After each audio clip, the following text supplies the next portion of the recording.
let's take this call here from Billy in California. Has a question for us that may relate to this and help the angry. So welcome, Billy. You're on with JMike and Matt. Thanks, guys. You guys have had a very positive influence on my life, and I really wish Saeed had not lied, because I do have a very similar question. But, you know, I grew up in a very, very Irish Catholic household, very religious. I got to college, and I also realized, unfortunately, that I was homophobic and a little bit racist. And I worked very hard to you know, overcome these stereotypes and prejudices. And I evaluate my life constantly to make sure I don't have these sort of negative things in my life. I like to think of myself as an open-minded person. But, you know, after 20 years of being an atheist, I became very anti-theist a few years ago.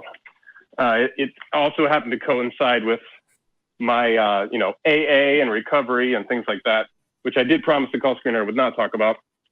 But as a result, I have become... What's up with everybody just flat out lying to call screeners against? So Billy, we're running short on time. The question that's listed here, you're wanting to know if theists are dumb. Here's a question. Do you think that my IQ was lower when I was a theist or higher?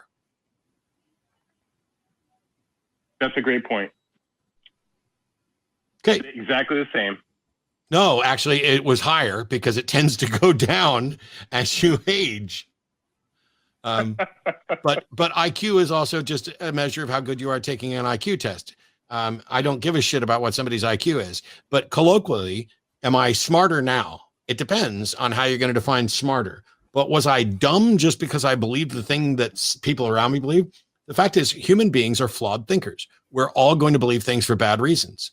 And I believe things for bad reasons. And I still believe some things for bad reasons, I'm sure. It's just that now when they're pointed out, I give them up. But I know it's difficult to deal with. I know it's frustrating, especially because on this show and other shows, occasionally we get some incredibly dumb arguments presented. I got into it on Twitter with a guy who could not possibly construct a valid syllogism, couldn't tell you what a valid syllogism was, presented one that he thought was valid and sound that had three premises in no conclusion, and none of the premises were the major and minor terms were not connected in any way. It was completely invalid. And yet when I pointed this out and told him he should talk to a Christian philosopher, he decided to screenshot that, tweet again, and call me the silly atheist. There are people who are affected by Dunning-Kruger and don't know what the hell they're talking about. But no, they're not all dumb. There's probably just about as many stupid theists as there are stupid atheists. Well, that's exactly what I was going to say. It has just no relation in that sense. But we're in a rush, Billy, and I appreciate that you're waiting, but I got to move on. All right. Thanks. Thanks, man.